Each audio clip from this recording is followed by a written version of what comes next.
Welcome back to Talking Toku, Boston and Bellingham's only podcast about Godzilla, Gamera, Ultraman, and all of their kaiju friends. I am your host, David. I'm Brian. Whoa, Brian, you're sounding a lot clearer today. What's going on with that? What do you mean clearer? Just the sound quality of like what I'm hearing in your voice. You sound a lot clearer today. Oh, that's weird. Yeah, I wonder why that is. I don't know.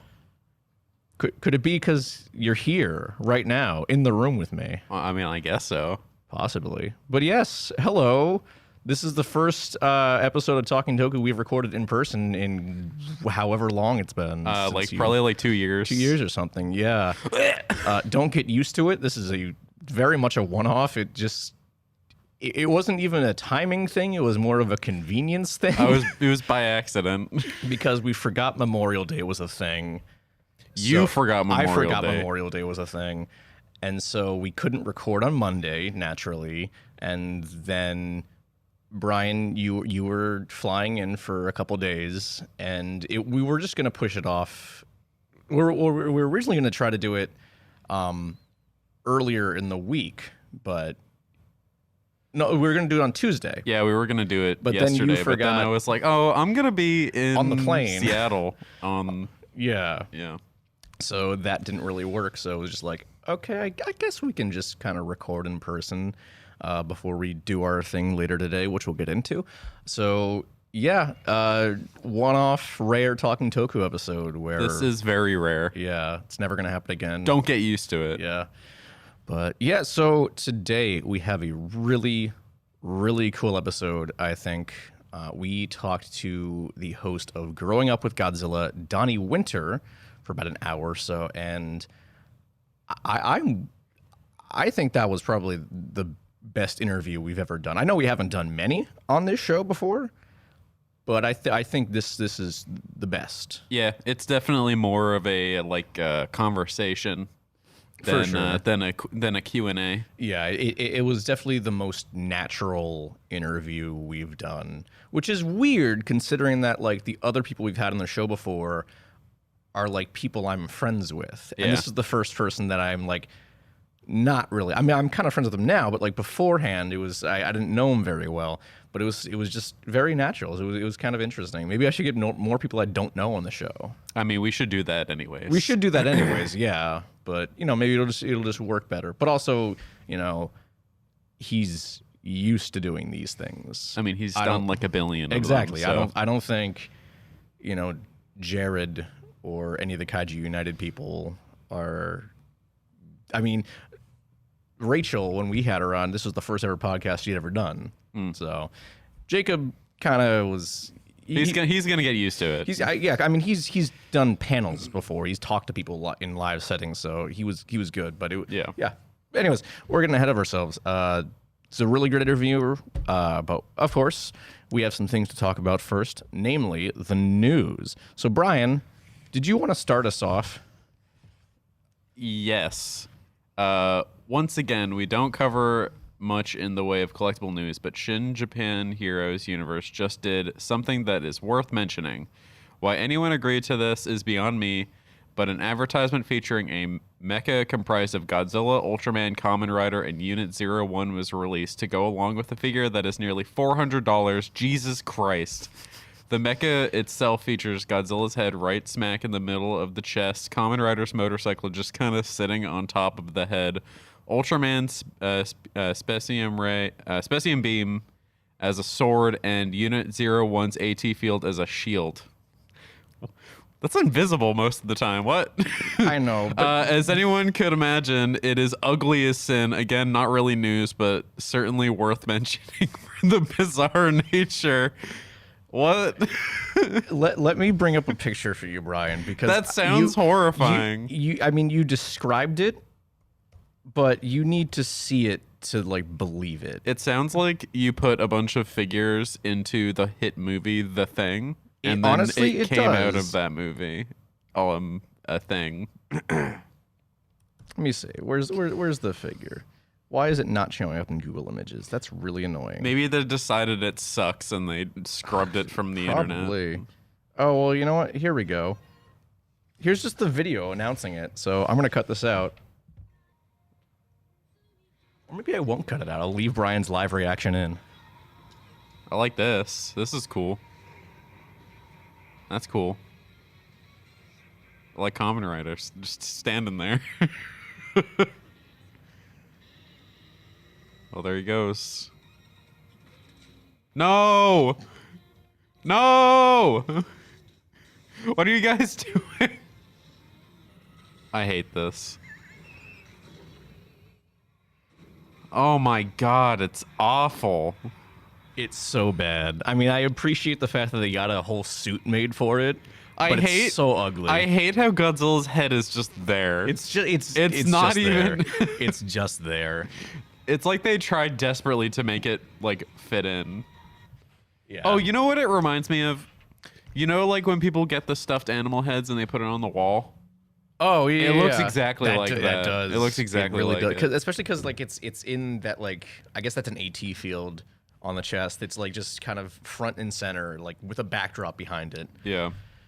God, that's terrible. It's awful. Why would anybody buy? I don't know. I mean, you know, people are gonna buy it. But... Well, that's the thing. We were talking about it in the Kaiju United Discord, and Jacob was like, "Yeah, I'm gonna buy it just for shits and giggles." I mean, yeah, I'll just to piss off like the more, oh god, what's the word I'm looking for? Like the purists. Nudie. I guess not really. Oh. But anyways, yeah, it's gross. I don't like it. I also don't like it, Are but you I know that people are just gonna buy it to stick it to the man. Are you gonna buy it? No. Damn. I don't have money to buy that bullshit. That's fair. I mean, to be fair, it's not $400. It's $345. Oh my god, $345 for that? Yeah. See, that's more affordable. Man, I gotta buy gas. I gotta pay rent. That's fair. All I right. gotta buy food. I'm not gonna buy you can that. go without food. I cannot to buy go a without really gross-looking figure. Well, it's not a gross-looking figure. It's a very nice figure of a gross-looking character. There's a difference. Do you think he'll ever show up in a movie? I doubt it. But honestly, at this point, never say never. Yeah. Maybe someday. Maybe we can will it into existence. Maybe with our powers combined. Now that we're both in person today, we can make it a reality, Brian. Oh, maybe. We can work together. I mean, we are seeing Shin Kamen Rider tonight, right after true. recording this. So That's true. After we get out of the movie, we're gonna get news that they are making. No, that's what the post-credit scene is going to be. Oh my god! Finally announcing the crossover movie of all of them. I mean, this is the last one, so I know. Okay. Well, All right. Anyways, moving on. We finally have news on Netflix's upcoming Skull Island animated series. So this was announced back in January of 2021. We got a single piece of key art the following year, and I think March or May. I don't remember which, but it was like kind of like the early to mid of last year. And now we have a poster and a trailer, and it's coming out in less than a month. Holy shit. And it's actually got a really great team behind it. We have Brian Duffield writing and producing. He wrote both Underwater and Love and Monsters, which I don't know if I mentioned that I watched on the show. I remember thinking about doing it, but I don't know if I actually did. Delightful movie. We saw Underwater. We both know how delightful that is. I love Underwater. Powerhouse Animation Studios doing what else? The animation. They've been knocking it out of the park on Netflix over the past few years. They've done Castlevania, Seismonos, and Masters of the Universe Revelation. Nicholas Cantu and Mae Whitman are the two leads, the former making his name as the titular character in The Amazing World of Gumball, and also the upcoming Teenage Mutant Ninja Turtles Mutant Mayhem as Leonardo. While the latter has been in a lot of things. In the voice acting scene, though, she's probably most well known as Katara in Avatar The Last Airbender, but she's also part of the Ninja Turtles family. She voiced April O'Neil in the 2012 Ninja Turtles series. Needless to say, I think we're both pretty damn excited for this series. It's going to be good to have the Monsterverse actually feel like a cinematic universe instead of just one Kong film and a bunch of Godzilla sequels. But that series, Skull Island, premieres on June 22nd. You can be sure we will review it. Yeah, we're gonna watch it. You know it. Yeah, we'll definitely watch it. I have to watch it.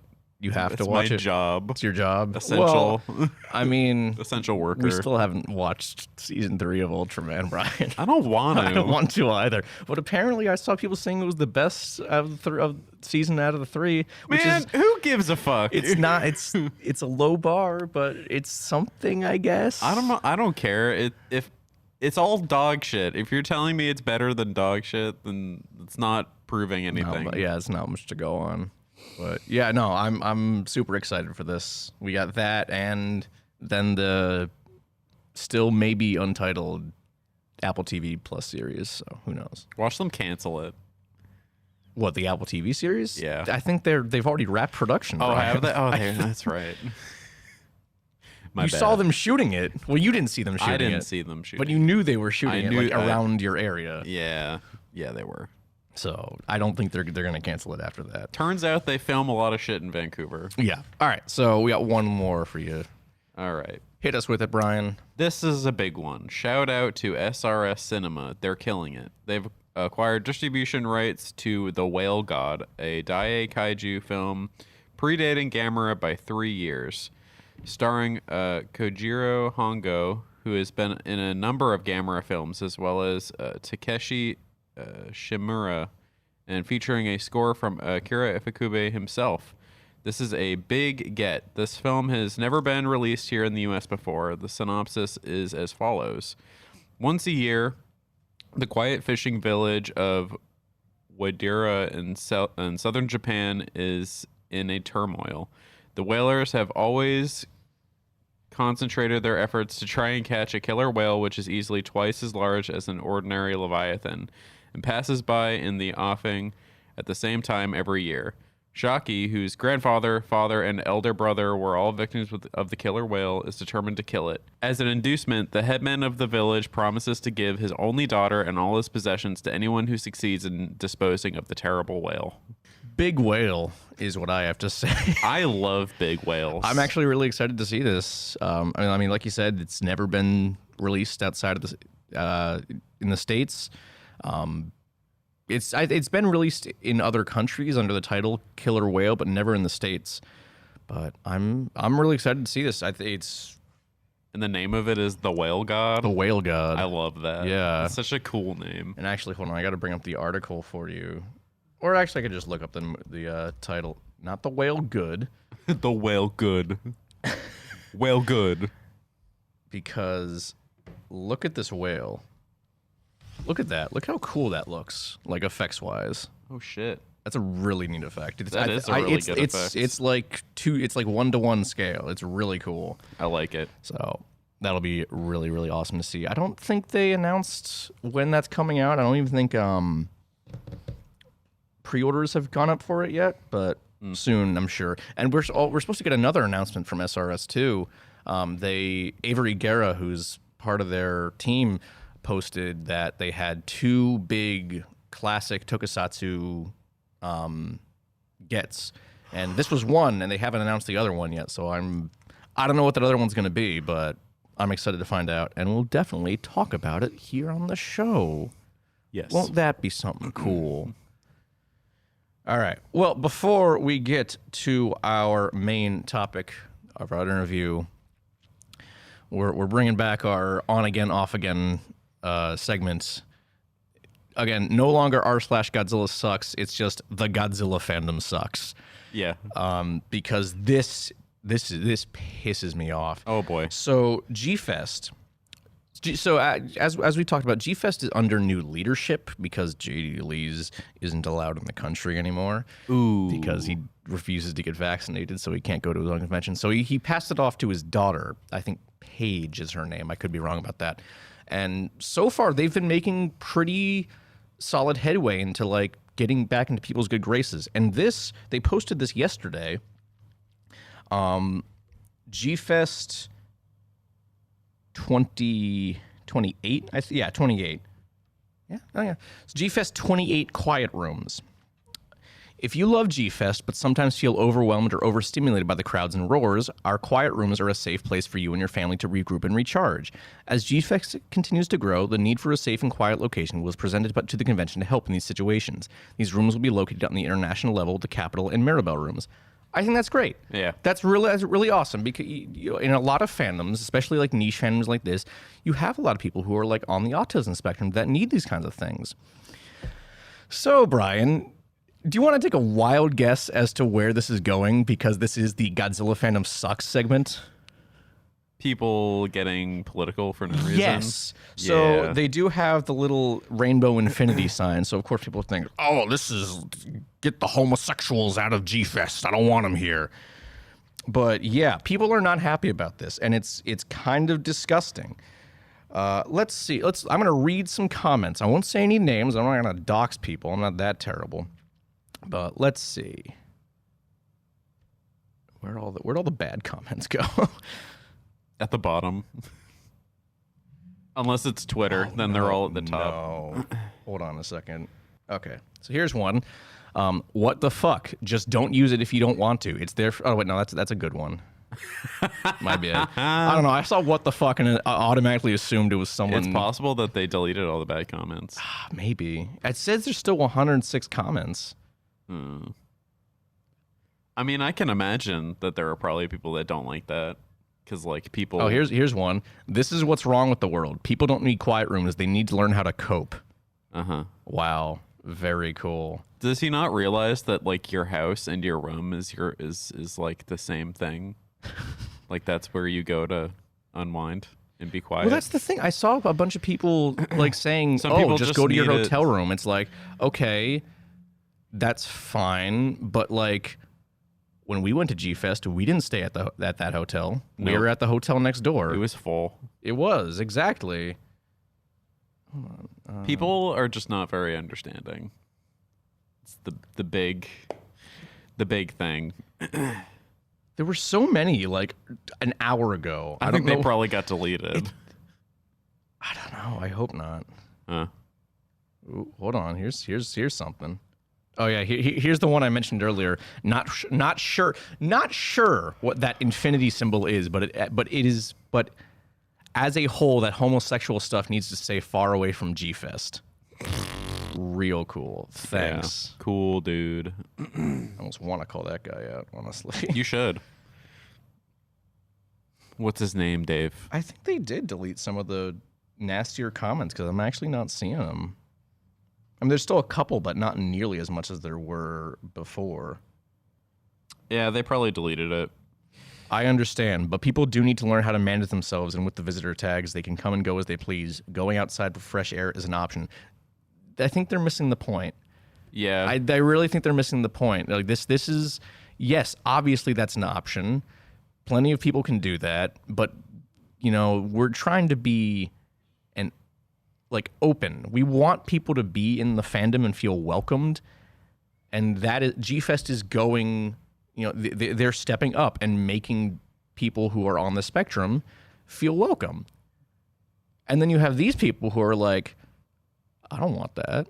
Yeah, these people, they'll hate anything that serves somebody that is less fortunate than them because they feel like they're like better. Because it's not like it affects them. But like if you don't need it, then like it's not going to hurt you. No, exactly. That's the thing. Like people are getting so upset about this small thing that doesn't affect them in the slightest. Same thing with having like the LGBTQ like infinity symbol or whatever, being like you know, being like, oh, we support our, you know, gay fans and the community and stuff. Like that doesn't hurt anybody. Like it doesn't hurt you. No. But like people are just like, oh, like these people, like I don't get it, so I'm gonna hate on it. They exist, or like they're less fortunate. They're less fortunate than me, and they're not like, you know, they're not respected or whatever. So I'm gonna punch down. That's what people are doing. People just like to punch down because it makes them feel big. Yeah, and you know the thing is about this is like, which is fucked up, by the way. Yeah, it's fucked up.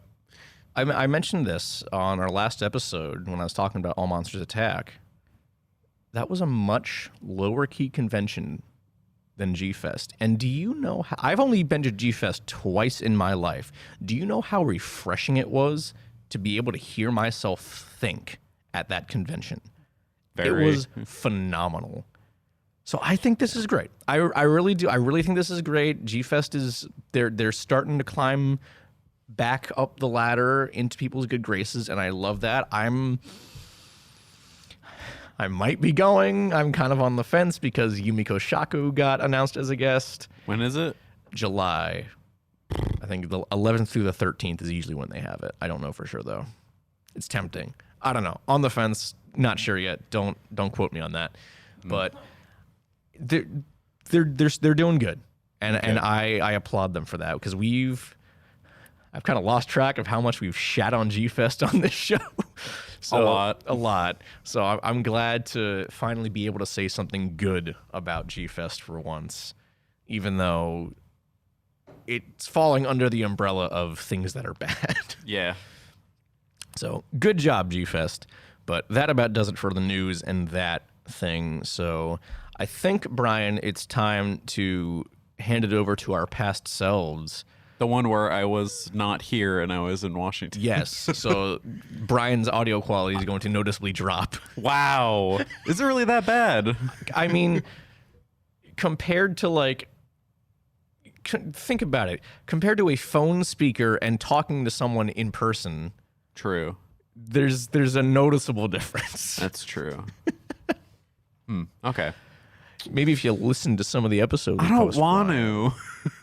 I can't listen to myself. That's fair. I don't listen to it. I mean, I listen to it already when I edit, so it doesn't really matter. I do ask our number one fan and my beautiful girlfriend, Sam, what she thinks of the episodes, and she's never said that I sound bad. So. Okay. Maybe she's just trying to make you feel better. Maybe. But she is also mean to me. I think she's just gaslighting you. She's like gaslighting me. She's like, she tells it how it is. Not the best way to put that. She tells it how it is. Oh god, she says what's on her mind. She has no filter. No, she does have. I'm digging myself a hole here. She's very truthful with me all the time. Okay. Are you excited to go back home after this? I'm very excited to go back home. Okay. All right. Well, enjoy the interview with Donny Winter.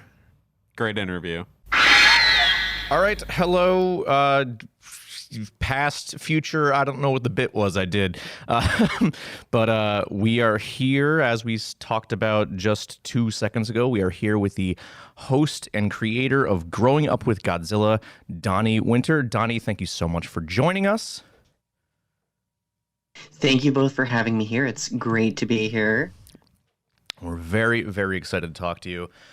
We have a couple of questions. I know this is kind of when I talked to you initially about coming on, it seemed like it was going to be kind of a very casual interview. Like, yeah, when I asked you like what you wanted to talk about, you were just like, oh, we can talk about like the fandom in general. I'm like, okay, we can work with this. It's a very like kind of broad statement, but you know, we'll make it work. I think it'll end up being a really good interview. No, I like that. And sometimes, like when conversations, aren't too rigorously sticking to something, like they tend to blossom into, a beautiful flower. Exactly, and yeah, because like, a lot of the times with like actual like professional interviews, it ends up being almost a little too robotic at times. I've found. I don't know. I don't know if you've come across that with any of your interviews you've done on your show. Yeah, I have. I think that people find a certain comfort in some sort of structure. So like I always try to have some structure, but I try to like loosen the reins once I know that I am comfortable and that they are comfortable too. Yeah. I mean, we know all about the how helpful structure can be on this show, right, Brian? Yeah. Yep. But this is just kind of flashbacks to the first Evangelion episode and everything before that, really. Yeah, that was a hard time. Those are the dark times. Those were the dark days. On Talking dark era. Toku, there are two eras. There is before Google Doc and after Google Doc. We should start marketing that, using that in our marketing. What little marketing we have. Yeah, we really could. But anyways, Donnie, this is you're kind of a first for this show because we've had guests on the show before. We've had one of our high school friends, Jake. We've had Jared Faust from Xenofauna. We've had the Kaiju United people. But all of those people in the past, they've been people who I've been like, close with, like good friends prior to doing this show. But you're kind of the first to like, from outside that sphere of influence to kind of come out and say, hey, like, can I do this? So you're our first. Brian, do we obviously Donnie is now officially a friend of the show. Does he deserve an additional title for that? You think, or the first person that we didn't have to beg on our hands and knees to get on. That's fair. Well, I'm honored to be that person. Well, I'm very passionate about networking, and when I know that there are fellow artists / creators out there doing wonderful work like you both are with this podcast, I want to connect and I want to share our perspectives, our histories, our stories, etc. That's, why I do half of what I do, for my own podcast. So I just think of it as a fun collaboration, making new friends and celebrating the things we love. I mean, I've watched a bunch of your videos on like the growing up with Godzilla, and I definitely get the vibe of you just kind of trying to reach as many people as possible just to get their like take on the genre and get their story about it. That's pretty awesome. There's not absolutely. There's not really a whole lot of like I've kind of noticed it recently with like kind of creators in a fandom that are there to specifically talk about the history of the fandom, not necessarily what they're interested in, but like history with people that like the actual like material. I've noticed that in a lot of different fandoms and stuff. Yeah, absolutely. I've just gotten into this habit where I've done a lot of that before where, I've collected, I've done, video essays on things, I've done reviews, and I'm just at this point where I'm like, I wanted to do something different. And I do enjoy, despite being an introvert, I do enjoy having conversations with people about things that we all nerd out about together. And I was like, we all have our histories with this character and this franchise. Like, why not delve into that? People might find that to be something interesting to listen to. And I've learned that people are pretty interested in that. So it's been taking off. Well, I think it's really important just to get like different opinions and kind of breaking out of your own bubble every once in a while and hear like different people's takes and their history with stuff. It gives you a lot more perspective. Yeah, I agree. And that really is kind of the modus operandi of your show. And speaking of, I'd love to know like how did growing up with Godzilla come about exactly? Like, how did you set out to do something a little more different than your typical kaiju podcast, like for us, for example, or the Kaiju Transmissions podcast? So I think two things kind of inspired growing up with Godzilla. First and foremost, a few years ago, there was a video that I made that kind of circulated in the fandom a little bit infamously. I pride myself on that. I made a video titled Growing Up a Gay Godzilla Fan, and in it I talked essentially about like how Godzilla was a character, was my escape first and foremost during very difficult times in my life, but also kind of like became this character that helped teach me how to survive by watching what the character went through and overcoming obstacles. Like in my head, I was like, wow, if Godzilla can do this, then I can go to school every day and deal with these bullies who are bullying me for being being gay. And at that point, like when I did that video, like a lot of people responded to it very well, but then I also had like a large swath of the Godzilla fandom who were super uncomfortable with it. Like I even had death threats when that video was circulating.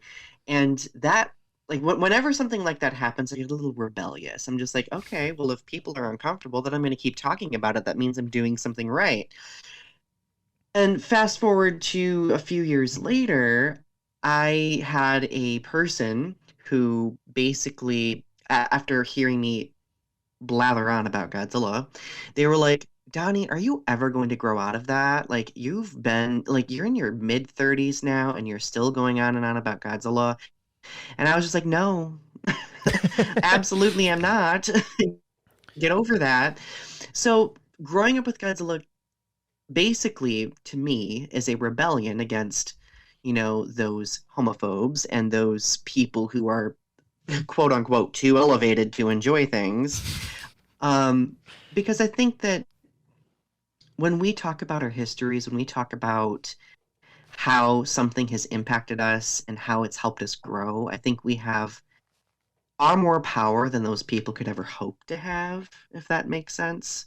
Because whether we're willing to admit it or not, or whether they're willing to admit it or not, there are a lot of people out there who connect on the same wavelength that we connect. We might be isolated at a point in their lives. We might be facing bullying, discrimination, but ultimately, we might find escape or solace or healing in a franchise or a character that we love. So I would say that that is where growing up with Godzilla came from. And truthfully, it's helped me develop a stronger appreciation of the character through understanding other people's histories and experiences with it too. Wow. That was... Yeah, I didn't even know how to react to that. That was like a phenomenal answer. I'm like kind of speechless. I'm like, how do I follow up with that now? Well, when you're a person who's had to like justify something for so long, like you learn ways to really, hopefully directly. I can be kind of long-winded, so that's besides the point. But hopefully be able to convey it in a way where it can kind of build a bridge for other people so they see that perspective. I feel like, I mean, that's probably the best. God, the response to that was pretty good, but I like for me, like I could never come up with a justification like that ever, like something like an answer for liking something. Holy shit. Yeah, not even close. Like, yeah, I feel like whenever anyone asks me like why I love Godzilla so much, I'm just like, oh, I grew up with it, and he's a big monster, and he's got some political stuff that I like. But like, other than that, and that's okay, and that's okay though. But I think also we live in a society where people are very quick to say, "Oh, you're overanalyzing something. Don't be overdramatic." Blah blah blah blah blah. Right?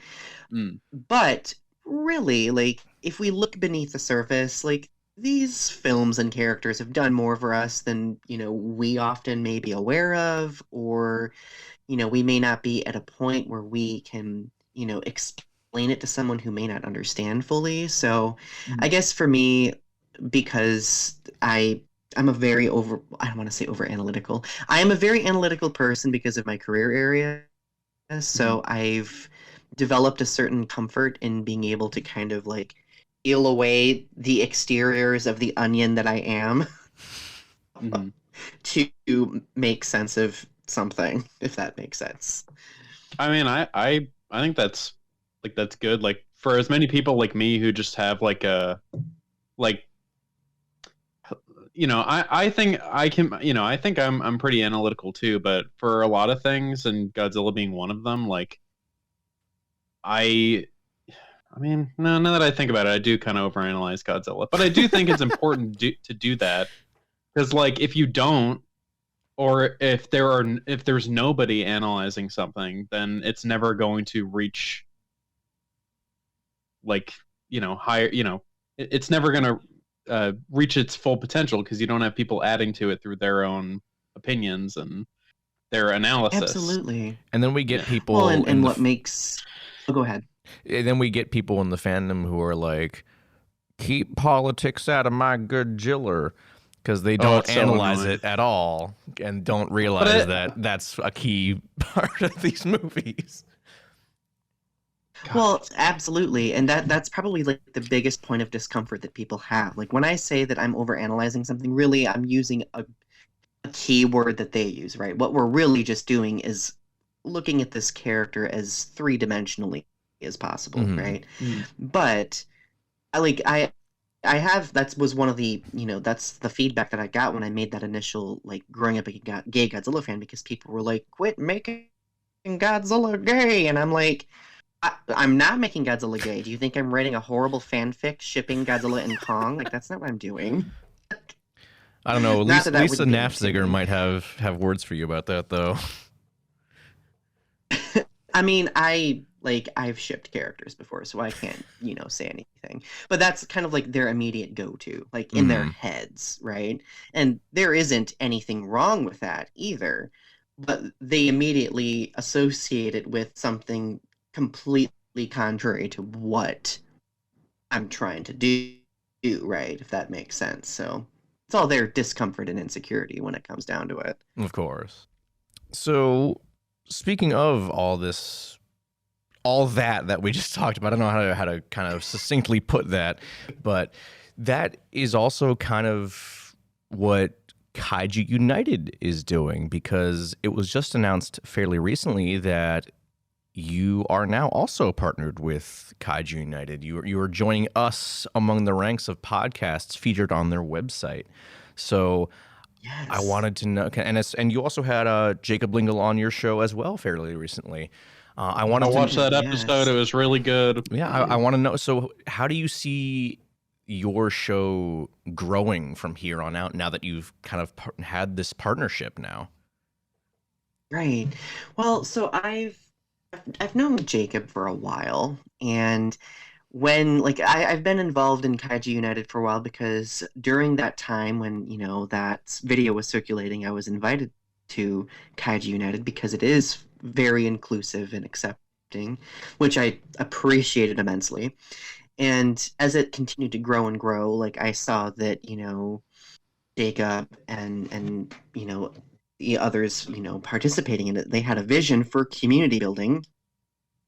I've always been very passionate about community building in the Godzilla fandom. I've worked toward facilitating that for about 15 years, even way back when like all the message boards were kind of like the central hub of being a Godzilla fan. But I really feel that growing up with Godzilla will continue growing through that mutual desire to community build that Kaiju United has. I think that together we can show people that we can acknowledge that we have a huge fandom. Like people are always quick to say that the Godzilla fandom is small. It's much bigger than we think, and it's much more diverse than we think. I think that through Kaiju United and shows like my show and this show, like we can showcase that we can come together, we can have conversation, we can learn about each other, learn more about the franchise and the character, and grow as a result of that, and then grow in our appreciation of these things that we love. I have a follow up question. It's not as deep, but do you have any guests, or do you have anyone either guests you want to have on, or guests you're looking forward to? Ooh, okay. So, well, for the first season, I mean, all the people that I've had on, I absolutely love and adore, and I nerd out with each person that agrees to be on the show. But I particularly nerded out last year when Matt Frank wanted to be on my show. I reached out and Matt was like, "Oh my God, yeah!" Like, woo. And I've known Matt for a long time since like the DeviantArt days, and heaven bless the DeviantArt days. But he seemed very excited, and we had a great conversation. The truth is, like, I'm very open to whomever wants to be on the show. I'm pretty excited about that. I have some guests lined up for next season that ready to divulge them yet. Okay. There's going to be another pretty significant artist name who's going to be on the show. Okay. You guys are going to be on my show. We are? That's a Yeah. pretty big, significant thing. Oh my goodness. Right? I mean, I hope. I guess this was my spontaneous extension of an Well, an I offer. I would love to, Brian. I wholeheartedly accept. All right, cool. Don't you just love how I just assumed that you would be on the show? How dare you? How dare you come on our show? I'm so pretentious. Just assuming Dave and I have nothing to do, which is absolutely true. I don't know, Brian. I'm going to But see no, Fast and Furious 10 this week. I'm very busy Oh my god. This week? this week. Wow. What day? I don't know. I haven't figured that out Okay. yet. See? Time not filled. He got Love me. You're that. so right. I got you. But Okay, go on. um, Sorry for the interrupt that on that tangent there. That's pretty good. I mean, for you mentioned the Matt Frank episode you did, and that was one of the episodes I watched, and I thought that one was really really fun. You guys have like an encyclopedic knowledge of everything. It's crazy. Kind of reminds me of like talking to Dave about like certain things that I don't know, because he'll just specifically with names. Dave knows names and I don't. But I don't know what you Yeah. mean by that, but that sounds very vague. you know names. Like you can memorize people's names, and I have a really hard time doing it.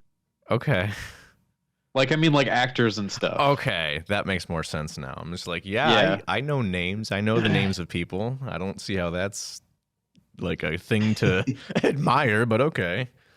Yeah. No, that's what I meant. Sorry, that didn't make any sense. Okay. Anyways, so I mean, I guess it's kind of like a loaded question, but what is to date your favorite episode of Growing Up with Godzilla? I know it's hard to pick favorites, but Ooh. Oh. That's Not so asking you to pick ooh. favorites, just your favorite one that you've produced. Well, I think the Matt Frank one is obviously one of my favorites because we had such a long conversation that we had to split it into 2 episodes. Yep. But like we have a very similar sense of humor. So like when Matt and I get bantering, it kind of it spirals, but in a good way, and I love it. I have to say that another one of my favorites recently, I had Sean Sumagaisai of Project Nautilus Cosplay. oh yeah, I On really my need to. show, I gotta watch that and- episode. Sean is such a talented, phenomenal human being. I love Sean. And He's the best. we had a wonderful conversation. Oh, I know, like such a great person. We had a fun conversation about like his visions, his artistic processes with regard to suit making and cosplay, in a world that I'm not very artistically entrenched in. So it was like very interesting to hear about it. I had Monster Island Buddies on my early on in the season. That was a great conversation as well. We've followed each other for a long time, but we've not collaborated. So we had a collaboration, and then he invited me to be my first voice acting role in one of his YouTube. Oh, really? One of his YouTube films. It was great. Who did you But voice? truthfully, I voiced a news reporter, Okay. which I've secretly always wanted to do. So it Oh, well, was there you perfect. go. Living your dream. Wait, did you get to do one of like the super exaggerated news person voice? I did. Yeah. Very nice. I was like, this is the first time Godzilla has attacked Tokyo. And I was just like, this is great. Oh, that sounds like a lot of fun. So, okay, I have a question for you guys because you've been so gracious. You've been, interested in like the history of my show. I want to know about what your vision was and what the origins have been for this show, because I feel like it's very important for people to reflect on that, and I'm just very nosy and want to know. That's fair. I appreciate some some light nosiness every so often. Dave showed up drunk with a bottle of vodka on my front door, slumped over, saying, "Brian, I have an idea. I need you to come with me." No, incorrect. I don't drink vodka. I like whiskey. Okay. SMH, Brian. Oh man. But yeah. no. Why not both? Oh, Damn you're it. so right. But so talking Toku's origins, I don't even know how long ago this was, but this was back when Brian and I worked at the Rite Aid in town together. And I think at the time you had just shown your mom and your stepdad the original Godzilla for the first time. And The original Japanese version, they had only ever seen the re-edited Godzilla King of the Monsters. yeah. Yeah. So and Movie. because the Rite Aid was so close to where you guys lived, like I would occasionally see them both at work very often, and we would talk, obviously, because you and I hung out a lot, let's say, to put it lightly. Best friends forever. I know. And now I Oh, never see how you, heartwarming. Brian. You could. I could. But anyways, so your stepdad came in and he was talking to me about it, and he just like mentioned off the cuff, like, oh, you guys should like do a podcast or something about that. And I got to thinking like, huh, we should do that. And then nothing ever came of it for like a good 3 years or something. And You then, probably forgot he even mentioned it. probably. And then a couple years later, when I was in college, I was very, very involved with my college radio station, WXPL 91.3 Fitchburg State Radio. You can go find it online. I don't think anyone I know is still part of that radio station, but I'm still here to support it. I don't know really what drove me to have this idea, but I was just like, hey, Brian, do you want to like do a talk show about Godzilla? And that was kind of it. Like we did a single episode. We had because I had very recently illegally downloaded the perfect soundtrack box sets of all the soundtracks. So I was going to use those as like music in the background when we were talking. And we did one episode. We discussed, I think, the first 4 or 5. So Godzilla up through Ghidorah or Astro Monster. I can't remember which. Pretty sure it was Astro Monster. I think you're right. I think it was Astro Monster. It wasn't great. We'd never really done a talk show before, so I don't even want to think about how well it went, but I know it didn't go well. And Oh. Brian, I can remember. It was so bad. oh god, It was really bad. So the problem being with doing that, we were planning on doing this. It was going to be a bi-weekly thing, so every other, I think, Saturday we planned on doing it. Problem being is that I lived on campus and Brian lived back in town, and it's like an hour drive, like one way. It's an hour drive, which is a pain in the ass.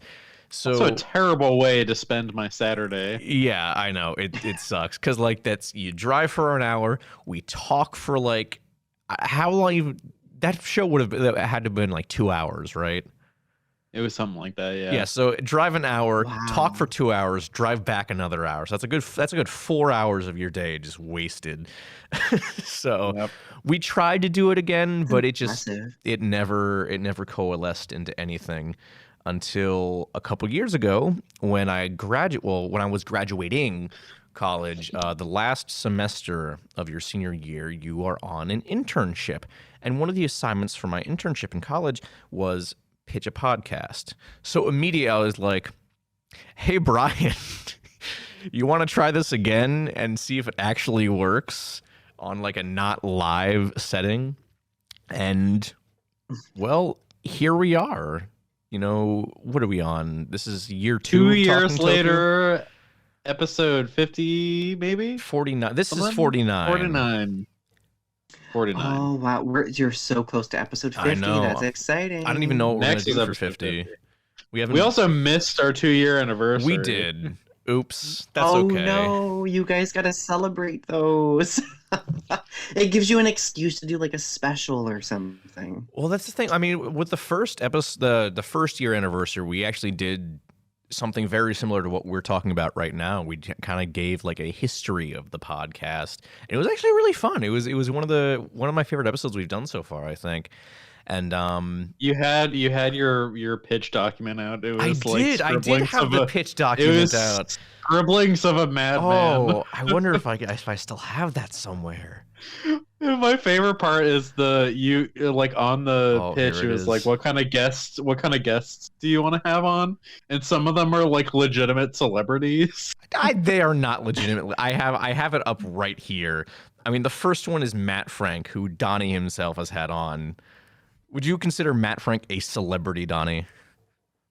I would say that Matt's a celebrity in the fandom for sure. The fandom. He's close yeah. to And he's he's a closer pretty to renowned- celebrity than all of us. I mean, that's fair. Well, the nice thing is that Matt Frank is also a very approachable human Yeah. being. He is. He very much is. So like and always seems pretty enthusiastic to participate in such things. So my advantage is that I've known Matt for a long time. So Mhm. like I kind of I've used my resources of knowing many of these people for like 10, 15 years to be like, hey, let's do this. So Yeah, and it's very much networking. yeah, and that's one of the reasons like we've had our guests prior to you have been like people I know because it's easier to approach them and be like, hey, do you want to do this, please? So, but no, yeah, Right. I mean, we have there are some others on here that I would love to get on. I mean, I have Sean on here as well. I would love to get Sean on here because I used to be very, very close with Sean back in like the late 2000s, and then for whatever reason we just kind of stopped talking, and now we kind of reconnected at the All Monsters Attack convention in Chicago, so now we're like kind of tight again, which is nice, and hopefully we'll be able to get that's him on great. soon. Yeah, that would be wonderful. But yeah, that's the history of Talking Toku. It's a great history. Well, thank I you. love it. We'll put it in a book someday. Hmm. So what are you guys thinking is going to happen when you get to episode 100 eventually? Oh god, that's so far away. I don't even know. It seems like far away, but it'll catch up on you quicker than you think. I mean, I do a second podcast, and we've already surpassed 100, and I can't even fathom it. So Oh my god. I mean, 2 years snuck up on us pretty quickly. that is true. So- yeah. I mean, I definitely, I don't know. I mean, we would have to do something for our 100. We definitely would. I don't know what it would be. I mean, the thing is about this is that we never really considered like where we're going to go with this. Like it is very much, as you can probably tell just by talking with us, it's very much a shoot the shit kind of podcast. Like we're not like setting out to do anything specific. It's just us chatting about, The Beast Below, which was our last episode, or hey, we really like Mechagodzilla. Let's just do an episode about Mechagodzilla. So we don't. There's no like grand plan in the works for Talking Toku. It's kind of just a let's see what happens kind of thing, Yeah. I mean, like the structure that we go for is just like two friends chatting like how we would chat if it wasn't over a podcast. Yeah, exactly. It's just in Discord form, and it's like, we try to make it so that the guest or the audience listening feels like they're part of that conversation, just hanging out. But I don't know. We don't really do like long-term goals. We have certain like video ideas, a whole lot of them. We actually have a surprising amount of ideas in the next couple weeks. We've never had this many plans. Like we want to review the lake. We want to do, I think our next episode is going to be comparing the Meg book to the Meg movie, because Meg 2 The Trench is coming out soon. We want to... I would love to do a 25th anniversary special for Godzilla 1998. Jurassic Park just turned 30 yesterday. I'd love to do something for that because we love Jurassic Park on this show. You should absolutely, because I just watched it. I also watched it last night. It was great. I had a great time. So yeah, we have a lot of it. We've never like had this many. I don't think we've had this many ideas for episodes since we started the show. Like in 2 years, we haven't had this many ideas. No, it's you. I mean, Oh, that's good. yeah. I mean, the first little while of making the show is. I mean, we had Godzilla versus Kong coming up, so Yeah, and then shortly Yeah. after that was Singular Point. So we thankfully had a bunch of like content that we could cover. But since Singular Point's come out, it's been a little quiet. But thankfully we have the still untitled Godzilla film coming from Toho later this year, and then also Godzilla X Kong: The New Empire Godzilla X Kong: The New Empire coming out next year, which actually leads me into my next question, Donnie. What are some of your expectations for either of those films? Well, I'm excited about both. I am cautiously optimistic about Godzilla X Kong, mostly because based on the synopsis, it sounds very similar to Godzilla versus Kong, so I know it'll be different. I'm just waiting to get more details that distinguish it a little bit more. I'm very excited about the upcoming Japanese Godzilla film that'll be coming out because they've been so tight-lipped about any detail regarding it. So I'm just grateful that we are living in a time where we are regularly getting Godzilla related content. It feels really, really good. Whereas especially like during that span of time between 2004 and 2014, it felt like this great desolate landscape of nothingness in the Godzilla world. I remember the time. For sure. But the only things that would get us through would be like video games being released every 3 years. Godzilla Save the Earth is still one of my favorites. I think we started getting the IDW comics like around, I think it was 2011 was when Kingdom of Monsters first started up.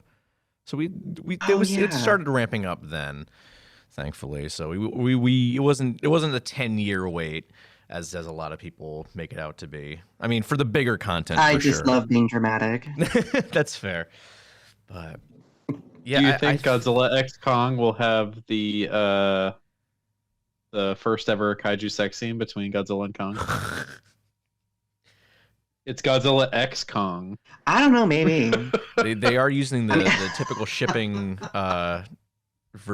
what's the word? Like the language, I guess. Right. I mean, people kind of went ham over Godzilla, like over Mothzilla from the last film, or from Godzilla King of the Monsters. So, is Godzilla gonna cheat on Mothra? I don't Is know. that really what he's going to do? I know, Donnie, that you're a big Mothra guy. What were your thoughts when when all that was going down? I was kind of very amused by it, and I loved it. So I never really shipped Godzilla and Mothra, but I used to write.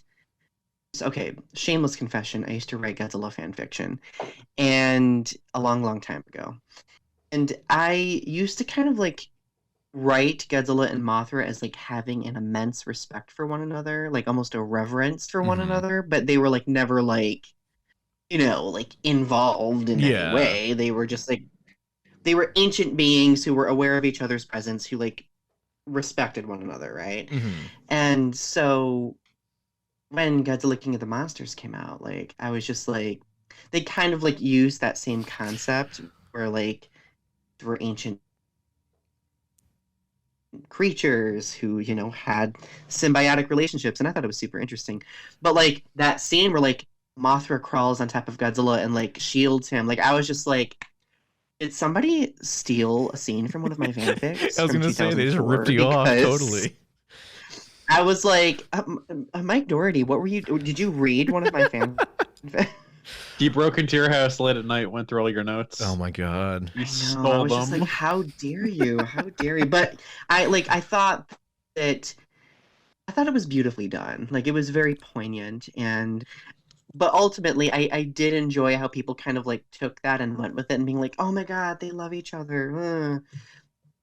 It was just amusing and cute. There's so many cute art pieces out there. Oh, I know. There's some great stuff. I mean, that's one of my favorite aspects of the fandom is like the amount of art that people do. Like, I mean, that could be said for literally any fandom, but Well, and I know people get uncomfortable with the thought of hashtag Mothzilla. yeah, I know. But it's just like if you look at it as like innocently just fun, cutesy stuff, like it's not the end of the world. Yeah, no, It really I'm not like actively looking up Godzilla Rule 34 or anything. I'm purely for the more wholesome side of that, you know. Oh. Moving on. Donnie, Brian has a very, very important question for you. I've even marked it in bold, in all caps, in brackets, very important on our little document here. I am waiting with bated breath. This is the top secret classification for our questions, except it's very important. What is your favorite dinosaur? My favorite dinosaur. Ooh. I don't think anybody's ever really asked me that question before. So Because we all love dinosaurs. It's oh, absolutely. Would we be everybody Godzilla fans loves if we didn't? every Godzilla fan. The Venn diagram of Godzilla fans and dinosaur fans is a circle. So Very true. It's pretty true. yeah. So do either of you remember the Land Before Time movies? 100%. Yeah. Yes. We I'm should still talk about recovering them. from the first one, therapy-wise, of course.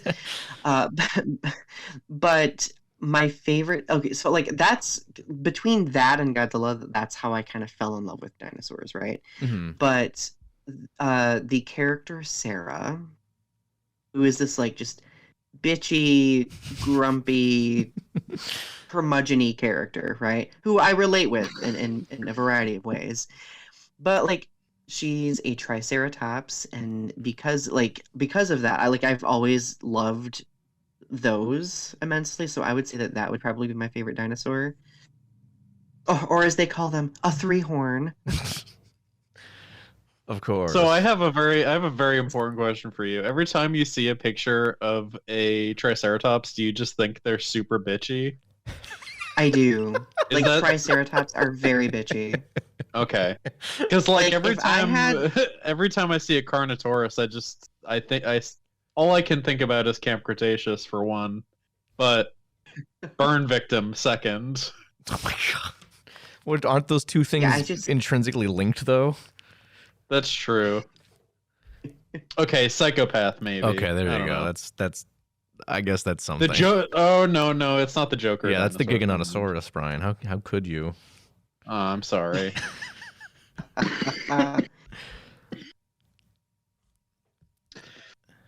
All right, Dave, did your dinosaur change, or is it still? My dinosaur has actually changed since we last asked this question to Jacob, Sean, Rachel, because I've since watched season 2 of Prehistoric Planet on Apple TV Plus, and Oh man, I gotta do that. you got to do it, Brian. I have fallen head over heels in love with the Simosuchus. It's this adorable little. It's literally just like a crocodile and a dog mixed into one creature. That's the best I could like describe it as, and it's like the most adorable thing. They show in Prehistoric Planet. They're like shown like they're literally the size of dogs too. Like I don't know, probably like the size of a beagle, I'd guess, maybe a little bigger. I know these guys. Yeah, they're great. And like they're just shown kind of hanging out, and then some sort of theropod comes up to try and eat them, but they just run and like jump into like these holes they've dug in the ground to protect themselves, and their armored backs like protect them from the theropod like trying to get into the hole and eat them, and it's great. They're adorable little doofy guys, and I love them. Oh, Doofy. my God. How precious. They are actually just dogs for real. That's what I'm saying. I guess technically it's not officially a dinosaur, but it was in prehistoric planet, so I'm calling it a dinosaur for this. I mean, if we can stretch the definition of kaiju, we can stretch the definition of dinosaur. That's fair. Absolutely. I say the Clifford sharks. the big are red dinosaurs. dog is a if Clifford the big red dog is a kaiju. Oh, absolutely. This is a dinosaur. That's so true. Oh my god. Did the So live I action have- Clifford movie actually come out? Oh, it came out. That- I don't think anyone came out? watched it. It did. All right. It did. Okay. It really came out. We should review that for the show someday, Brian. So Yes, we should. I have a controversial question for you too. Ooh. Oh, do I? Oh, We love do I. controversy here. What's your unpopular kaiju opinion? Brian, you want to take this first, or do you want me to? I'll go first. Go for it. I think that the characters in Godzilla 2014 are not nearly as bad as everybody says that they are. I think that the characters make sense for the movie. The character is not super interesting, but he does fit the plot of the movie. He's an army man, which is why it makes sense that he's constantly following the monsters around, because he's an army man and he's just trying to get home. Okay. It's not super interesting, but it is a very applicable person to the movie. Like, it makes sense. And I think people, I don't know. I don't know. I appreciate that because I used to be one of those people who have frequently talked smack on Godzilla 2014 for the characters. But like, I guess if you think about it from like a practical standpoint, like their roles made sense and what they did made sense. So like, I appreciate that. Yeah. Like, I get it that they're not like interesting, and obviously there wasn't really a whole lot of characterization going on. But I think for what the movie set out to do, I think that the way that the characters were portrayed was the most it was pretty realistic. Like, most people are just not very interesting to, like, if you put them in a movie, they wouldn't be very interesting. Like most normal people. I don't know. That's just my thought. Yeah. That's why it doesn't really kill the movie for me. Dave and I have talked about it. Dave, you don't really like the characters at all. I'm kind of neutral on him at this point. Yeah. It's I feel been it long may- enough. I've been hammering you with my opinion about it More or every less. time we talk about it. Yeah. And you finally lightened up on it a little bit. But I would take the characters from Godzilla 2014 over the characters from Godzilla King of the Monsters literally every time. That's fair. Yeah. You mean, Brian? Film You mean has its flaws with the you characters. you don't want to hear the gonorrhea joke again 50 times in a row? God, it's so bad. I remember when you had like a mental break when you heard that joke. I did. At a certain point, it just broke you. It did break me. Not a fan of that line, but Yeah, I'm not either. but my unpopular hot take is that the Polygon trilogy is not nearly as bad as everyone makes it out to be. It's still not great. But I think a lot of the world building and the themes that those films bring to the table, I think, is super, super interesting. And it is, even with as out there as something like Singular Point was, I honestly think the Polygon trilogy walked so Singular Point could run, because the Polygon trilogy is like nothing we have ever gotten out of the Godzilla franchise to date. And I understand that like that kind of turned a lot of fans off. I know it turned me off at first. I still watched them as soon as they Right. came out, and I was like, these aren't that great.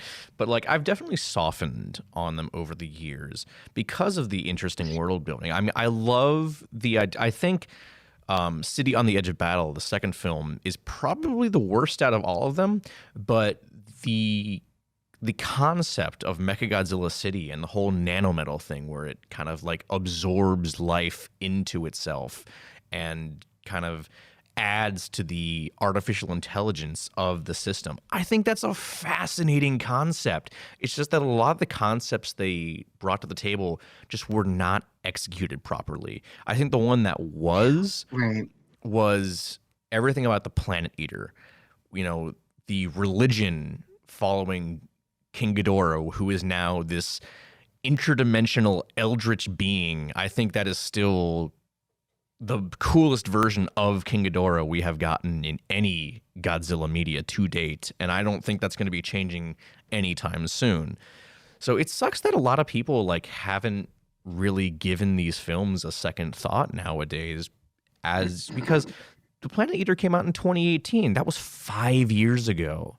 So I definitely think that these films are overdue for, reanalyzation. Yeah, no, I agree completely. I softened up with them over the years as well. My explanation for why they are the way they are is because I don't really think that they had enough time to really flesh out the world and the characters. Like I feel like if the films were made into a series like Singular Point, I feel like there would have been greater opportunity for expansion. However, I will say that I really appreciate the experimentation that the Godzilla franchise has been doing, because I feel like any franchise that doesn't experiment becomes a stagnant franchise and then ceases to exist. So 100%. that's why I've learned to appreciate Yeah, them. we've talked about that exact thing to death on this show. It's not even funny how many times we've talked about it. But yeah, I mean, that was probably one of like the first like big topics we talked about with like Singular Point, was how we were glad that they were actually experimenting with stuff, because the medium, we didn't want it to get stale. yeah. And yeah. we've So- talked about like how great a time it is to be a Godzilla fan, because there are so many drastically different takes on the characters since 2014, where we've had that kind of resurgence. Like, we have the more Hollywood big action films with the Monsterverse. You have the more hard sci-fi stuff with the Polygon trilogy and Singular Point, and now I guess this is kind of we still, like you said earlier, we have no idea what the upcoming Toho film is going to be. They've been very tight-lipped about it. I think we're going to be getting some more details either next month or August, is what I'm hearing. I don't know if that actually is the case, but yeah, it's definitely a phenomenal time because we're getting so many different takes. Yeah, it is really exciting.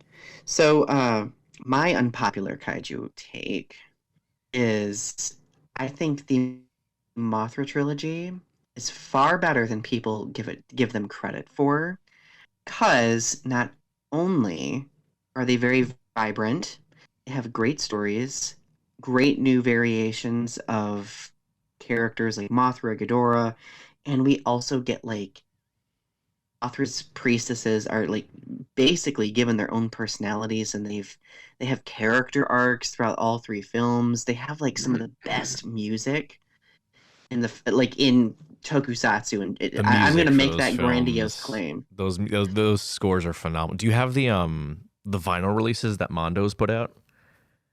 I don't, but it's on my list of things to get. But Toshiyuki Watanabe, who is the composer for those films, I think deserves the legendary status that we give to people like Akira Ifukube and Michiru Oshima, because like those scores are just so unbelievably epic. I could do like a whole series on the epicness of those scores in of itself. That's my hot take. And I think that if people go into the Mothra trilogy remembering that the target audience was initially children, that it's far easier to enjoy and digest. I did rewatch them fairly recent. I think either last year or the year before. I don't remember, but I remember not liking them that much as a kid, and I don't want to break your heart, Donnie, but I didn't love them this time around, but I definitely appreciate them more because I see what they were kind of going for this time around. And Yeah. there's a lot to enjoy. Like I love the characters, you know, Maul and Laura. They're great. A lot of the monster designs that Shinichi Wakasa did, like I love Dagara. Dagara is such a cool design. I think Rebirth of Mothra 2 is probably my least favorite out of the three of them, but Dagara is such a great character. I love him. And a lot of people, I think, agree that Grand King Ghidorah is one of the best looking Ghidorahs we've gotten, which for that to be in not a Godzilla movie that's saying something. Absolutely. I actually say this about Death Ghidorah as well from the first film. Like that first film had, I think, some of the best kaiju battles like in the entire Heisei era.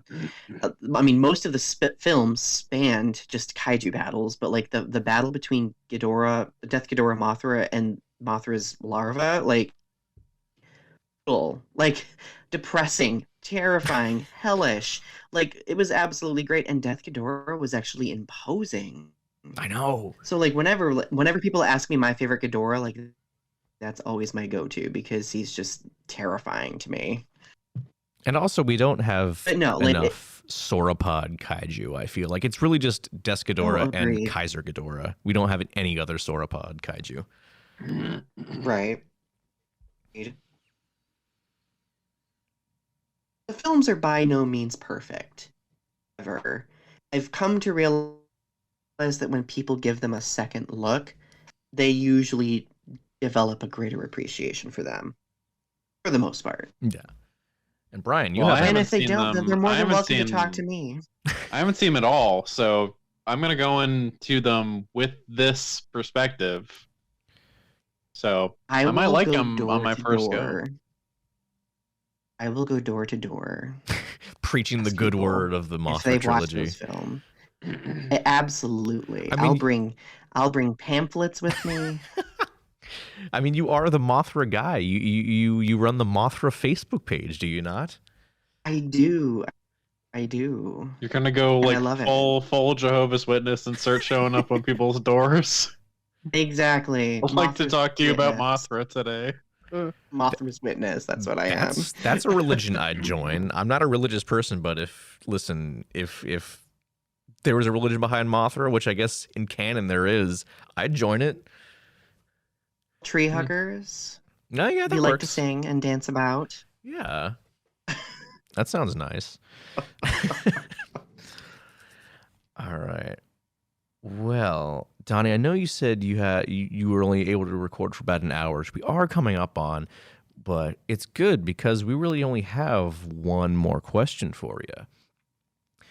Fabulous. So one of the few recurring segments we have on the show is Wink Takehorn, which is God, it's so stupid. Every time you say it, I hate it. Well, hear me out. My thought process going into it was I'm gonna create something that has the longest, most pointlessly annoying acronym to say. So Wink Takehorn stands for what new cool kaiju thing are you checking out right now? So Donnie, has there been any new cool kaiju things you've been checking out recently?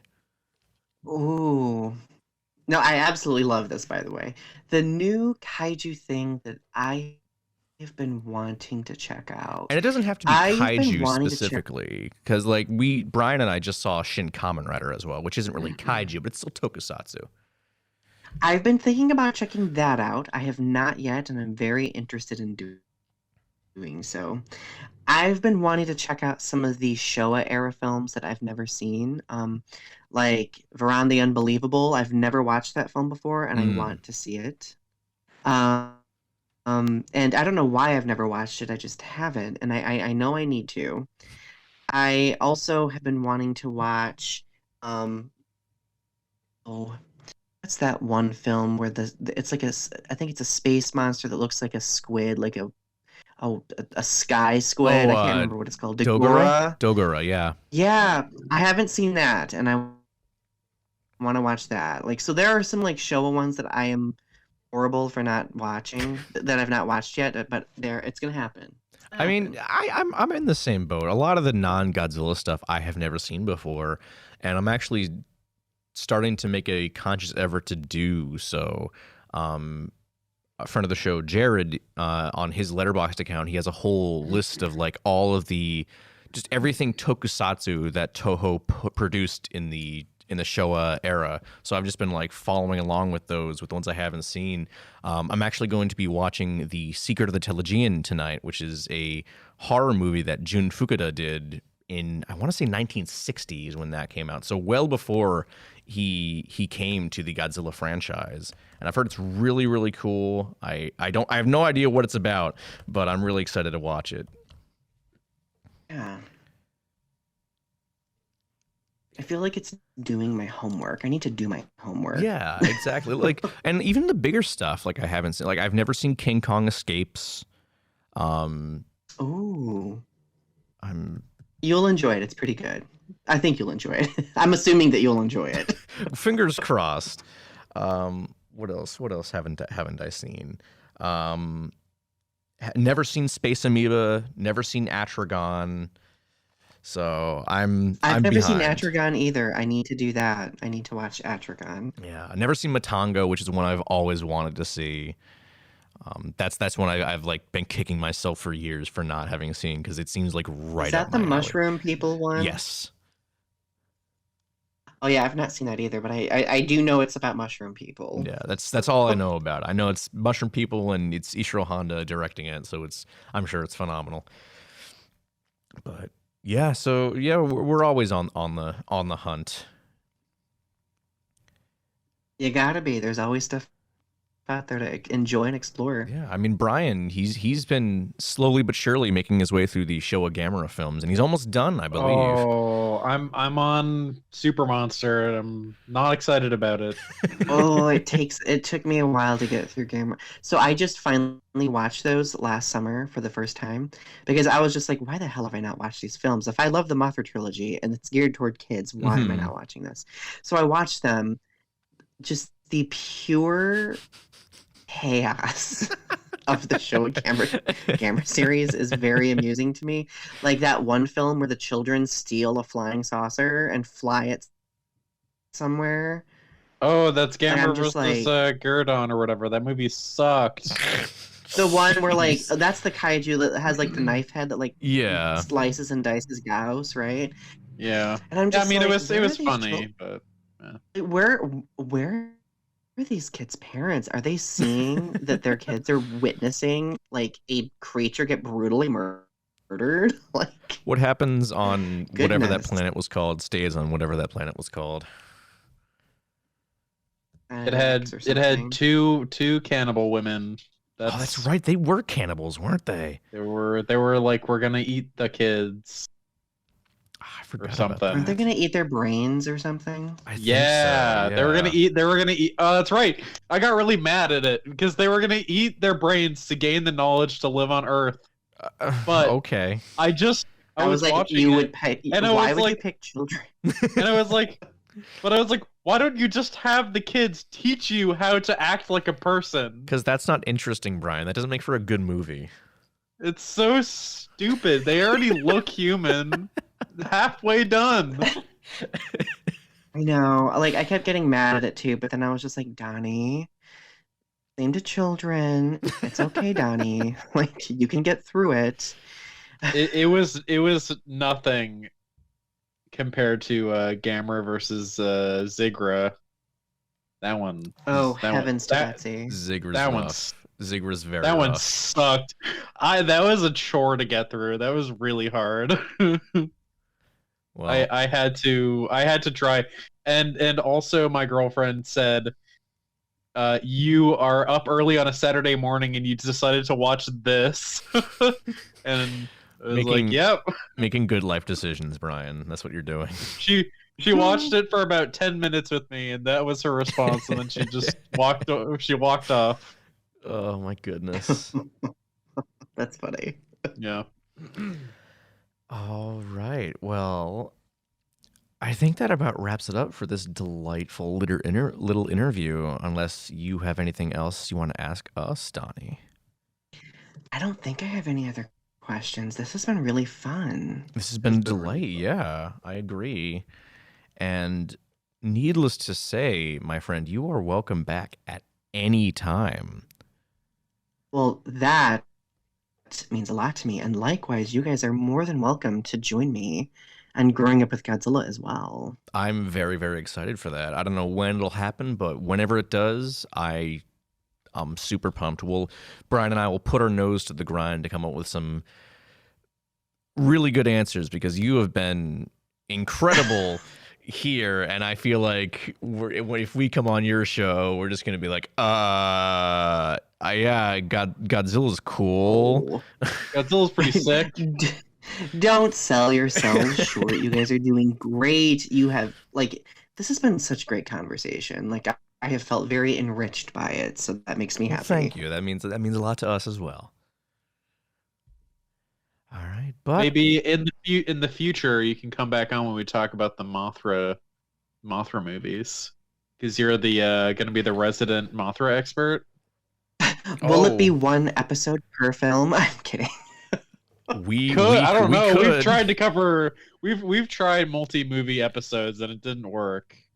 I was going to say, are you ready for a dissertation per film? That might be our longest episode to date, Brian. If we were to do that, we could, at that point we might just be able to just leave the call and let Donny keep going, and that'll be the whole podcast. Me just here reciting the soliloquy of Mothra, blah blah blah. Oh, it's a Talking Toku spin-off episode. It's just Donny going on an unhinged rant about Mothra. I mean, I listen. Like 2 hours long. Who don't like the Mothra trilogy. Yeah. All right. But yeah, I think that'll be it. Once again, Donny, thank you so much for joining us. This was an absolute treat. We're honored to have you. Where can we find your stuff? Yeah, plug your stuff, Donny. What do you got going on? Thank you. So you can find my stuff on YouTube, obviously. If you go to YouTube, type in Donny Winter, Donny, and then Winter is in the season, you'll find my YouTube channel. You can stream Growing Up with Godzilla seasons 1 and 2 on there. And I have another podcast called Restitching the Tapestry. You are more than welcome to check that out if you're interested as well. It's not as delightfully nerdy as this, but hey, I do multiple things, right? I also have. I'm also a poet. I've written collections of poems that have some Godzilla influence in them. So if you check out my YouTube, you'll be able to find access to those too. That's pretty much it. All right. Sounds good. We'll put a bunch of the links in the description of this episode as well. Mm-hmm. Once I get this up, hopefully tomorrow is the plan for that. But all right. And thank you both for having me. It's been such a treat being on here. And again, once again, it's been a treat for us as well. So thank you so much. All right, we'll throw it back to past David and Brian. Yeah. Past. All right. See you guys then. Well, I think that was a great interview, Brian. Don't you? Wow, so good. I do hope you guys enjoyed it. I like I said at the start, I really think that was a really fun interview to do. I hope to have him on again. Yep. And I'm looking forward to being on his show whenever that ends up happening. I think he said somewhere at the end of the year. Yeah, I think so. November, December-ish. We'll see. Something like that. I'm excited, though. I'm very, very excited. We'll have to, kind of brain blast and figure out. Because I'm sure, he's going to ask us some really deep questions, and I don't even know if we're going to be prepared to answer that if we just go in blind, Yeah. To be honest, I forgot what the first Godzilla I ever watched was. So I thought you said it was Mechagodzilla. Was it? I think you said it was Mecha. You've mentioned. I feel like you have. I know mine. I already forgot. Mine was 2000. I don't know. I have to think about it because Go back and listen to the our retrospective episode that we did a while ago. True, because I'm sure we talked about it there. Oh, we probably did. Yeah. So, all right. Well, I guess we'll move on to our next and final segment, our "What New Cool Kaiju Thing Are You Checking Out Right Now" segment. Brian, what new cool kaiju thing are you checking out right now? I watched more Gamera movies. I heard. Tell me all about the greatest movie of all time, Gamera versus Zigra. I watched Gamera versus Zigra, and I also watched Gamera versus Jiger. Jiger was the good one.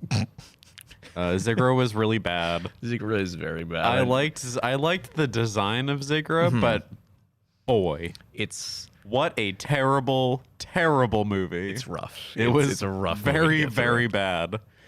But Brian, the way that I can sum up my viewing experience was that I watched it at like 10 in the morning on a Saturday, and then our number one fan Sam came downstairs and watched it for 10 minutes with me, grabbed my arm, looked at me in the eyes and says, "I can't believe you're spending your Saturday morning watching this shit."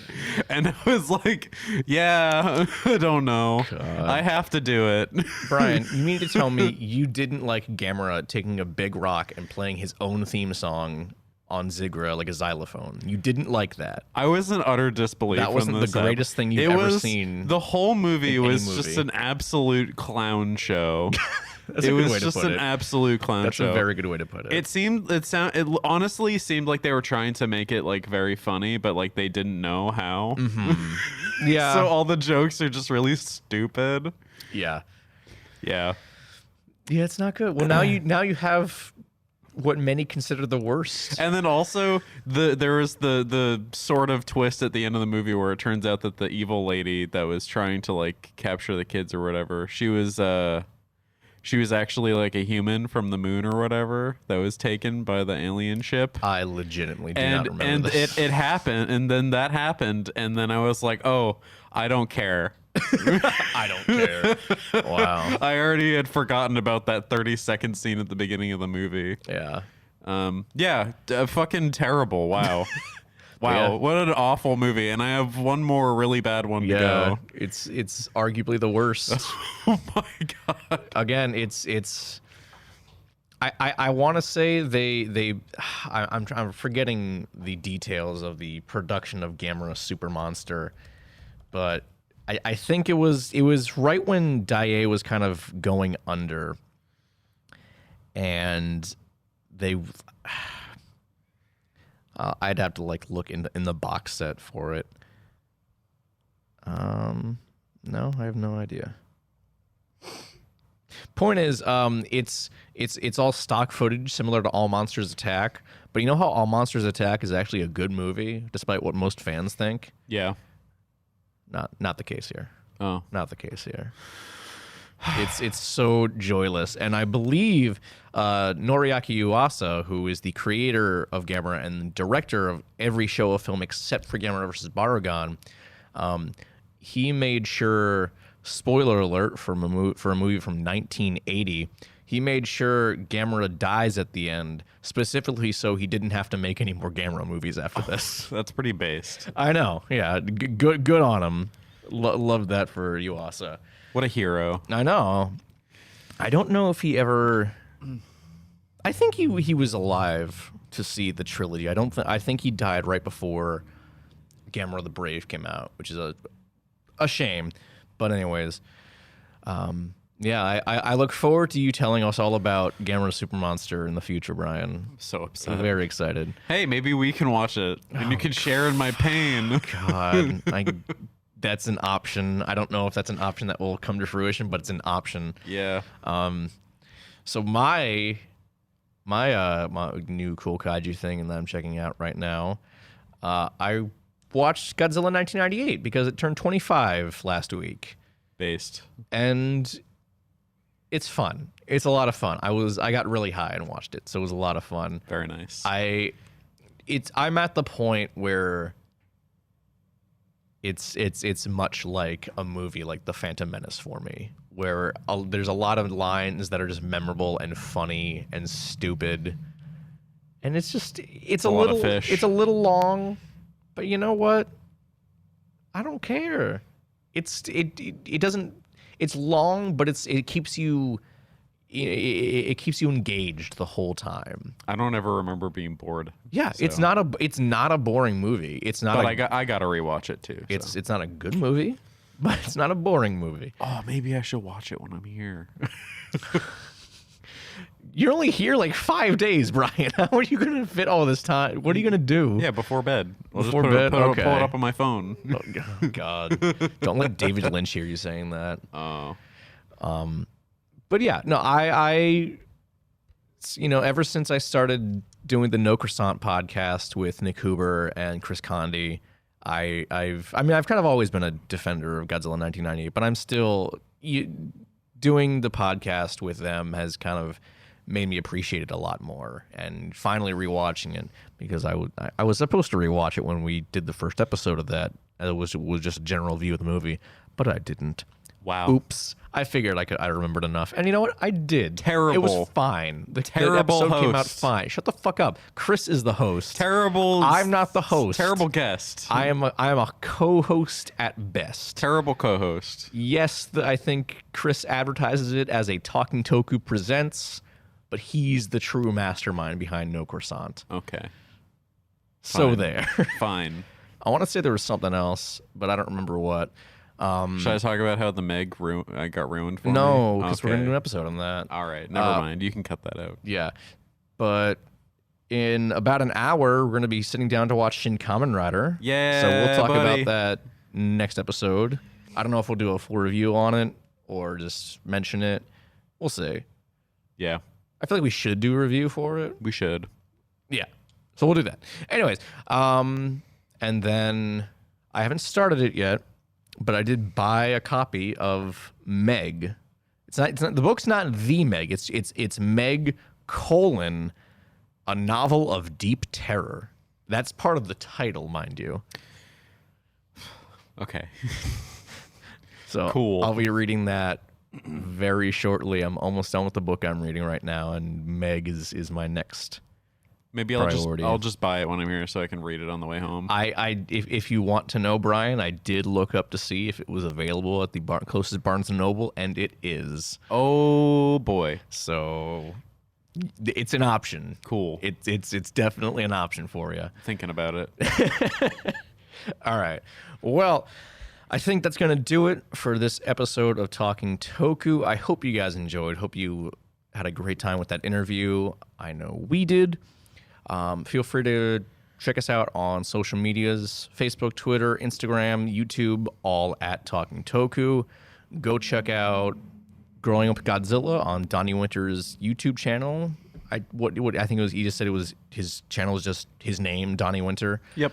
So that's Donny, winter, like the season. Pretty sure that's exactly how he said it too. Yep. So go check that out. Go check out the Kaiju United website and the Facebook group and the Discord server. And because I do this all the time, this is just a new thing. Let's see what Kaiju United's got going on.